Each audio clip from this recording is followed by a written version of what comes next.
अमरवाड़ा उपचुनाव की मतगणना जारी है। 10वें राउंड के बाद कांग्रेस 6000 वोट से आगे, तो कांग्रेस उम्मीदवार धीरज शाह इंवाती आगे चल रहे हैं, तो बीजेपी प्रत्याशी कमलेश शाह पीछे चल रहे हैं।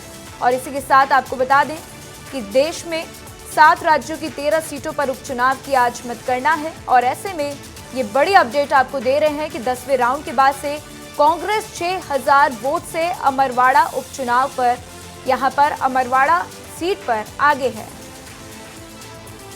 तो अमरवाड़ा उपचुनाव बहुत ही अहम है और इस पर जीतू पटवारी ने क्या कुछ कहा है, आइए आपको सुनवाते हैं।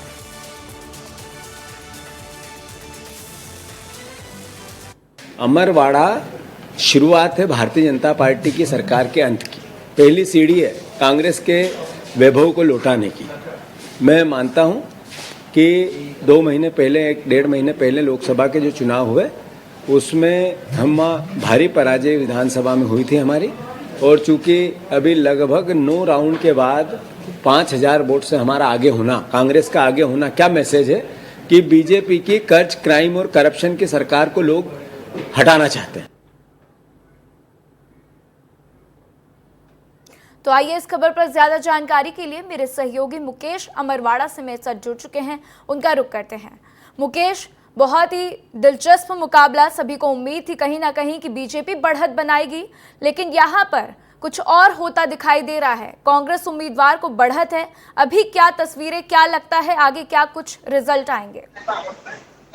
जी, मैं आपको बताना चाहूंगा कि अभी 16 राउंड की गिनती हो चुकी है। 16 राउंड में कहीं ना कहीं अभी भी कांग्रेस के प्रत्याशी हैं धीरज शाह इंवाती, उन्होंने बढ़त बना के रखी है। 2835 वोटों से वो आगे चल रहे हैं। भाजपा के जो प्रत्याशी है कमलेश प्रताप शाह, वो उनसे पीछे चल रहे हैं। शुरुआती दौर में हालांकि भाजपा के जो प्रत्याशी थे कमलेश प्रताप शाह, वो आगे चल रहे थे, लेकिन बीच में फिर वो जैसे राउंड बढ़ते गए, गिनती होते गई, तो कहीं ना कहीं वो भाजपा के जो प्रत्याशी हैं वो पीछे होते गए और कांग्रेस के प्रत्याशी धीरे से आगे बढ़ते गए। अभी भी हालांकि 4 राउंड की गिनती बाकी है, अभी 16 राउंड की गिनती हुई है, तो कहीं ना कहीं देखना यह होगा क्योंकि त्रिकोणीय मुकाबला देखा जा रहा है। यहाँ पे गोंडवाना भी कहीं ना कहीं अपना जोर दिखाई रही है, उसको उन्होंने 25,000 के आसपास वोट लिए हैं अभी तक। जी मुकेश, तो 5 से 6 राउंड की गिनती बाकी है और उसके बाद ये रिजल्ट साफ हो जाएगा कि आगे कौन जीत रहा है। हमारे साथ जानकारी साझा करने के लिए आपका शुक्रिया। तो इसी बीच अगली खबर आपको बता दें, एमपी कांग्रेस की है, जिसमें मंथन का दौर लगातार जारी है। पार्टी के दिग्गज एक बार फिर मंथन करने जा रहे हैं। कांग्रेस राजनीतिक मामलों की समिति की बैठक होगी और ये बैठक 20 जुलाई को आयोजित होगी, तो जिसकी अध्यक्षता पीसीसी चीफ जीतू पटवारी करेंगे। बैठक में दिग्विजय सिंह, कांतिलाल भूरिया, अरुण यादव के अलावा अजय सिंह और डॉक्टर गोविंद सिंह भी शामिल हो सकते हैं। तो बैठक में आगामी 3 महीनों का रोड मैप तैयार किया जाएगा और साथ ही विधानसभा स्तर पर दिग्गज नेताओं के दौरे की रणनीति भी बनाई जाएगी।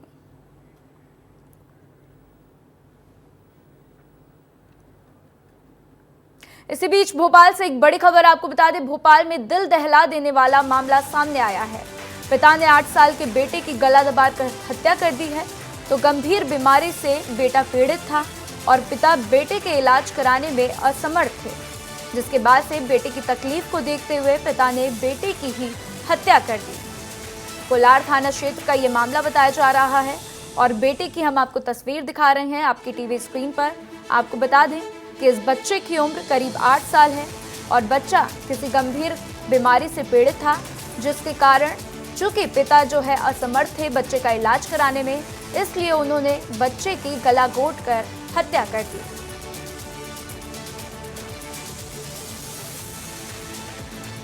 तो आइए इस खबर पर ज्यादा जानकारी के लिए मेरे सहयोगी सूरज मेरे साथ जुड़ चुके हैं, उनका रुख करते हैं। सूरज, सबसे पहले बेटे को कौन सी बीमारी थी जिसकी वजह से पिता इलाज कराने में असमर्थ थे और उन्होंने ये हत्या को अंजाम दे दिया? सूरज।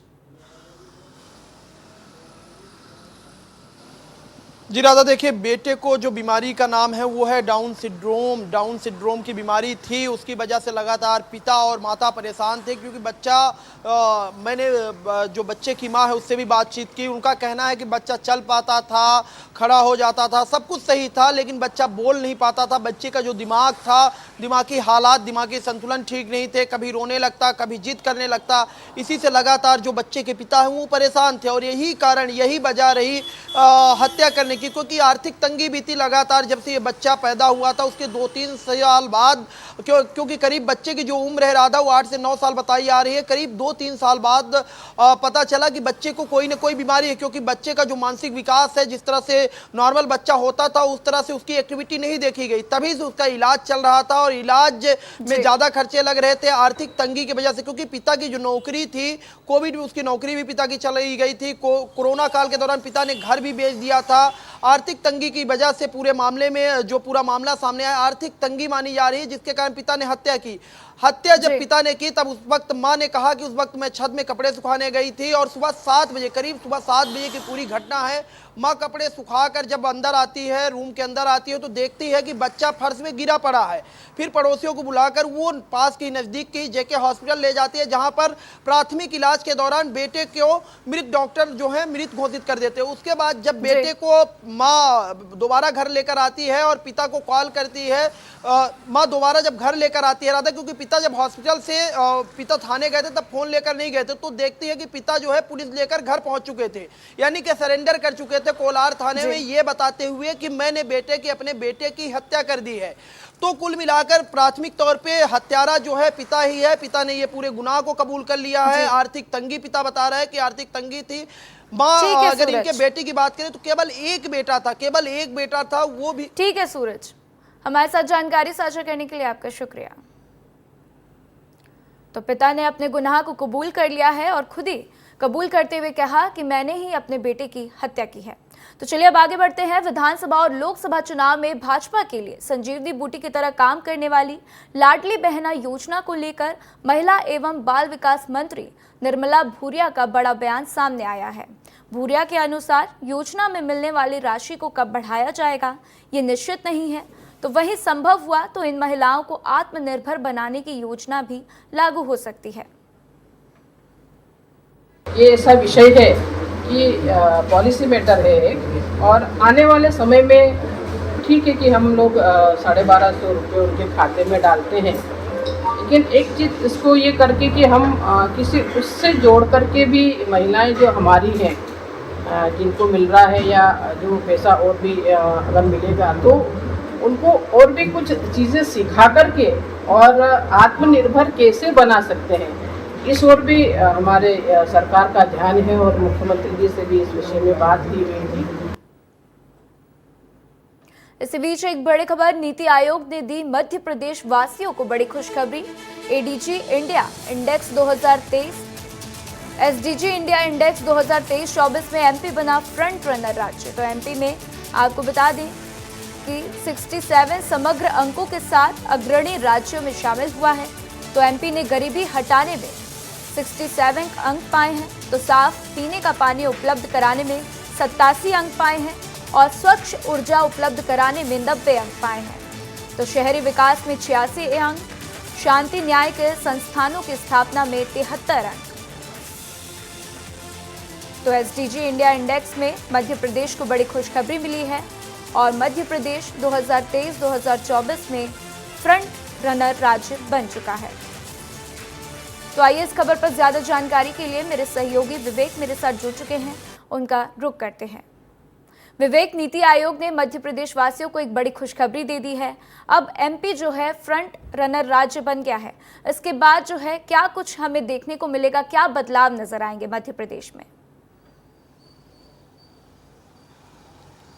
देखिए, नीति आयोग राज्य सरकार और केंद्र सरकारों की तरफ से चलाई जाने वाली योजनाओं का असेसमेंट करता है और ये देखता है कि अगर योजना चलाई जा रही है तो कितने लोगों को इसका लाभ मिल रहा है, यानी कि योजना की बेहतर तरीके से डिलीवरी हो रही है या फिर नहीं। और नीति आयोग ने बाकायदा स्पष्ट किया है कि मध्य प्रदेश उन विकसित राज्यों की श्रेणी में शामिल हो गया है जो देश में इकोनॉमिकल और सोशल वेलफेयर के लिए जानी जाती है। और मध्य प्रदेश फ्रंट रनर बना है और करीब 67 नंबर्स मिले हैं, यानी कि ये कहा जाए कि 60% से अधिक है। और नीति आयोग की जो SDG ग्रेड है उसमें मध्य प्रदेश में बेहतर तरीके से काम किया गया है। कई अलग अलग सेक्टर है, नगरीय प्रशासन के सेक्टर है, इसके अलावा जो सोशल इंडेक्स है उसमें भी काफ़ी ज़्यादा सुधार आया है। ऊर्जा पानी को लेकर भी सरकार ने काफ़ी काम किया है और यही वजह है कि नीति आयोग ने स्पष्ट किया है कि मध्य प्रदेश रनअप स्टेट में शामिल है। और एक सबसे महत्वपूर्ण बात है कि राज्य सरकार की तरफ से चलाई जाने वाली योजना जिसमें ये देखने के लिए मिला है कि लोगों को आर्थिक रूप से मदद कैसे किया जाए, इसको लेकर सबसे एक राहत भरी खबर है कि मध्य प्रदेश में 1 करोड़ 36 लोग गरीबी से बाहर आए हैं। यानी कि सरकार तमाम सारी ऐसी योजना चला रही है जिससे लोगों को राहत मिले और यही वजह है कि करीब 1 करोड़ से अधिक लोग गरीबी से बाहर आए हैं। नीति आयोग ने यह भी स्पष्ट किया है कि राज्य सरकार की तरफ से चलाई जाने वाली योजना लोगों तक बेहतर तरीके से पहुंच रही है, इसलिए कई सेक्टर में सुधार भी हुए। कहीं ना कहीं प्रधानमंत्री मोदी को भी हम कहते हुए सुनते हैं कि इस बार जो है 25 करोड़ से अधिक लोगों को गरीबी रेखा से बाहर निकाला गया है। तो ऐसे में MP की ये रिपोर्ट बेहद खुशनुमा है, लोगों के लिए बहुत अच्छी बात है और ऐसे में आगे क्या बदलाव होंगे ये भी स्पष्ट तौर से जाहिर है। हमारे साथ जानकारी साझा करने के लिए विवेक आपका शुक्रिया। तो मध्य प्रदेश के कैबिनेट मंत्री विजय शाह ने आदिवासी बटालियन बनाने की मांग की है। मंत्री विजय शाह ने मीडिया से बातचीत करते हुए कहा कि हम मुख्यमंत्री जी को एक प्रस्ताव देने जा रहे हैं जिसमें हमने मध्य प्रदेश के विलुप्त होती सहरिया बैगा और भारिया जनजाति को मुख्य धारा से जोड़ने की बात कही है। तो हमने प्रस्ताव में कहा है कि एक बटालियन बनाई जाए जैसे सिख बटालियन बनी हुई है, तो जिसके माध्यम से विलुप्त होती जनजाति को रोजगार और मुख्य धारा से जोड़ा जाएगा। आने वाले समय में BTG हमारी 43 जातियां आदिवासियों की, उसमें से 3 जातियां सहरिया बेगा और भारिया विशेष पिछड़ी जनजातियां हैं, विलुप्त होती जनजातियां हैं। उनके लिए हमने 25,000 करोड़ रुपया प्रधानमंत्री जी ने दिया हमको और उनकी बटालियन बने, उसके लिए भी हमने प्रस्ताव मुख्यमंत्री जी को हम दे रहे हैं। इसी बीच सागर से एक बड़ी खबर आपको बता दें, कैबिनेट मंत्री प्रहलाद पटेल का बड़ा बयान सामने आया। खुले मंच से अधिकारियों को चेतावनी दे दी। तो सामूहिक विवाह सम्मेलन को लेकर उनका बयान सामने आया है। फर्जी शादियां होने पर अधिकारियों पर कार्रवाई की जाएगी, तो फर्जी शादियों की वसूली अधिकारियों के वेतन से होगी। तो ये बड़ा बयान सामने आया है और आप देखिए कि मंत्री प्रहलाद पटेल उन्होंने कहा कि फर्जी शादियों की वसूली अधिकारियों के वेतन से होगी और अगर इस तरीके के मामले सामने आएंगे तो अधिकारियों पर कार्रवाई भी की जाएगी। तो पूरे कार्यक्रम में पारदर्शिता लाने की बात कही है। और मैं ये मानता हूँ कि कम से कम अगर मंत्री हैं तो सम्मान लगना जरूरी है, ये बिल्कुल जरूरी तब तक नहीं होना चाहिए जब तक कि हमें जरूरत ना हो। ये व्यर्थ के प्रबंधों से हम बाहर आए तो ज्यादा अच्छा होगा। मैं अधिकारियों को स्पष्ट कहना चाह रहा हूँ, अभी ये सामूहिक विवाह होंगे, गलती पाई जाएगी तो तुम्हारे वेतन का कबाड़ा होना है, किसी के कहने में गलती मत करना। डिंडोरी में विस्तार न्यूज की खबर का असर देखने को मिला है, जहां पर पडरिया खुर्द गांव में रोजगार गारंटी योजना के तहत करीब 23 लाख रुपए की लागत से परकोलेशन टैंक बनाया जा रहा था, जो कि भ्रष्टाचार की भेंट चढ़ गया और पहली ही बारिश में बेस्ट बेयर धराशायी हो गया, जिसकी खबर विस्तार न्यूज ने प्रमुखता से दिखाई थी। और अब इस मामले को शहपुरा SDM ने संज्ञान में ले लिया है और किसानों की जो फसल बर्बाद हुई है उसका पटवारी से सर्वे कराने के निर्देश भी दिए हैं। तो इसके अलावा आपको बता दें कि जनपद पंचायत के CEO को निर्माण कार्य में जांच के निर्देश भी दिए गए। पडरिया में एक वेस्ट वेयर बनाया जा रहा था, उसमें मिट्टी धसकने से जो उसका पानी है वो किसानों के खेतों में जाकर उनकी फसलें बर्बाद होने की सूचना प्राप्त हुई। इसमें पटवारी को मौके में भेजा है, वो सर्वे कर रहे हैं। सर्वे उपरांत जो है जिसका जो क्षति होगी उस अनुसार उसको मुआवजा वगैरह निर्धारित किया गया। परकुलेशन टैंक बनाया गया है, उसकी एक बार जांच कराएं और जांच में यदि पाता है कि शासन के निर्धारित जो मापदंड है उसके अनुसार नहीं बनाया गया तो उनके ऊपर कार्रवाई करें। सबलगढ़ में जिले में शासकीय स्कूलों की शिक्षा व्यवस्था भगवान के भरोसे चल रही है। कहीं पेड़ के नीचे बैठकर बच्चे पढ़ाई कर रहे हैं तो किसी स्कूल में बिना शिक्षक के ही बच्चे पढ़ाई करते पाए गए। जैसे जैसे बरसात बढ़ रही है वैसे ही सरकार सिस्टम की पोल खोलती जा रही है। तो वहीं विस्तार न्यूज की पड़ताल में सबलगढ़ के तमाम स्कूलों की पड़ताल की तो जाना कि शिक्षा का क्या हाल है।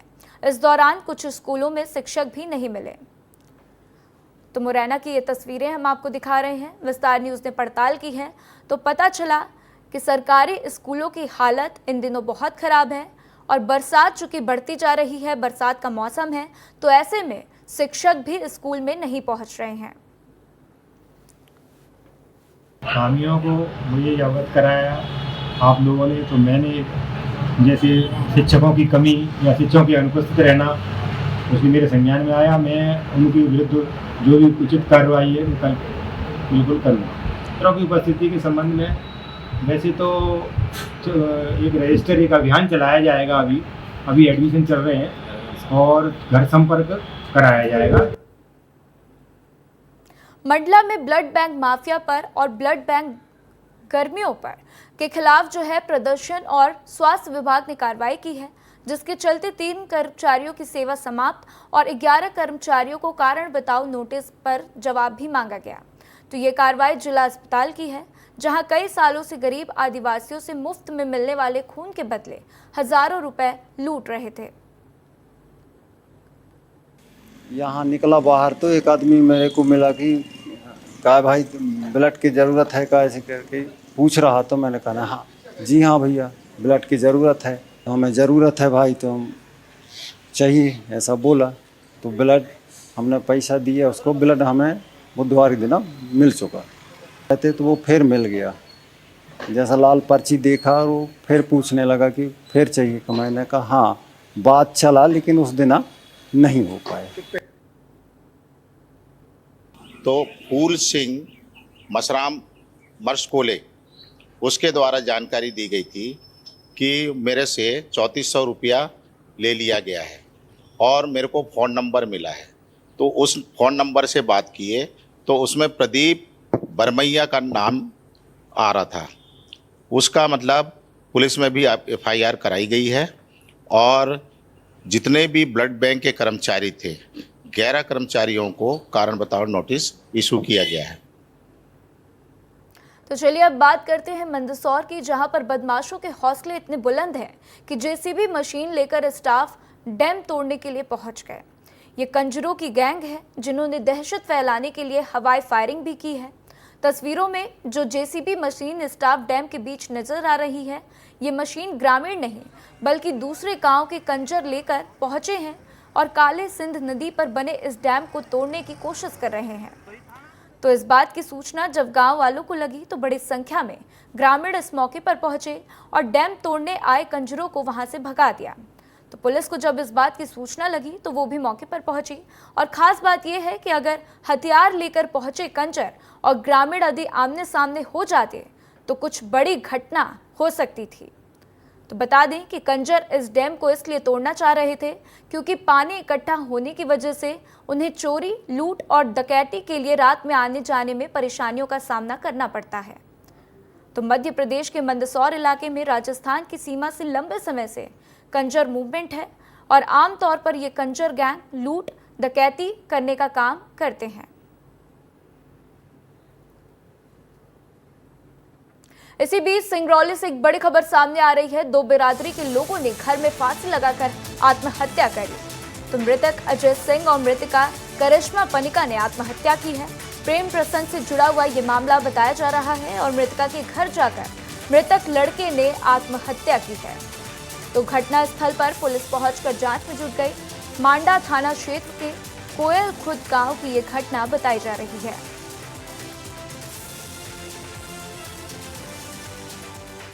तो इसी बीच एक और बड़ी खबर आपको बता दें कि नट टूटने से छत से गिरा पंखा, छात्रा के ऊपर गिरा पंखा और 8 साल की छात्रा गंभीर रूप से घायल हो गई। तो आष्टा के पुष्प स्कूल का यह मामला बताया जा रहा है। मौके पर शिक्षा विभाग का अमला भी पहुंचा। तो ये आप तस्वीर देखिए कि कैसे पहले पंखे का नट गिरता है और उसके बाद पंखा छात्रा के ऊपर गिर जाता है। और ये हम आपको पंखे की तस्वीर दिखा रहे हैं कि कैसे यहाँ पर आप देख सकते हैं कि पंखा जो है छात्रा के ऊपर गिरा। इसके बाद से फिलहाल जो है छात्रा अभी घायल है, उसका इलाज जारी है और मौके पर शिक्षा विभाग के अफसर भी जांच में जुटे हैं कि आखिर इसका कारण क्या था। दमोह जिले के नोहटा थाना क्षेत्र के हटरी गांव के सतधरु डैम के एक नाबालिग मासूम अपने पिता और गांव वालों के साथ नहाने के लिए गया हुआ था। तभी अचानक से विशालकाय मगरमच्छ ने बच्चे को मुंह में दबोच लिया और वो बच्चा अचानक से पानी में चला गया। ये तस्वीरें हम आपको दमोह की दिखा रहे हैं, तो आप देखिए कि कैसे मासूम को मगरमच्छ ने दबोच लिया है। ये तस्वीरें आप देखिए कि एक बच्चा जो है अपने पिता के साथ घूमने जाता है और उसके बाद से सतधरु डैम में एक नाबालिग मासूम अपने पिता और गांव वालों के साथ नहाने के लिए गया हुआ था और अचानक उसको एक मगरमच्छ ने दबोच लिया है। तो अर्पित इस खबर पर ज्यादा जानकारी के लिए मेरे साथ जुड़ चुके हैं, उनका रुख करते हैं। अर्पित, क्या कुछ जानकारी वहां से मिल रही है? मासूम को मगरमच्छ ने दबोचा है, तो क्या मासूम का रेस्क्यू हो पाया है? फिलहाल अभी क्या अपडेट है आपके पास? मैं आपको बता दूं कि अभी हेलो जी अर्पित जी, मैं आपको बताना चाहता हूं कि अभी जो नोटा थाना प्रभारी है और एनडीआरएफ की टीम और होमगार्ड जो टीम है लगातार रेस्क्यू कर रही है और जो नाबालिग बच्चे है उसकी तलाश अभी की जा रही है। फिलहाल जो पुलिस महकमा, वन विभाग का महकमा लगातार नजर बनाए हुए हैं और रेस्क्यू जारी है। ये वही इलाका है जिस इलाके में ये घटना घटी है और जिससे पूरा दमोह है दहल उठा है। ठीक है अर्पित, जैसे ही कुछ अपडेट सामने आएगी हम आपका फिर रुख करेंगे। हमारे साथ जानकारी साझा करने के लिए आपका शुक्रिया। अलीराजपुर कलेक्टर ने खाद्य विभाग की कनिष्ठ आपूर्ति अधिकारी सुनीता मसराम को रिश्वत मांगने के आरोप में निलंबित कर दिया है। स्वयं सहायता समूह से राशन दुकान आवंटित करने को लेकर रिश्वत की मांग की थी, तो विस्तार न्यूज ने इस खबर को प्राथमिकता के साथ दिखाया था, जिसके बाद से मामले को संज्ञान में लेते हुए अलीराजपुर कलेक्टर आपूर्ति अधिकारी को निलंबित कर दिया गया।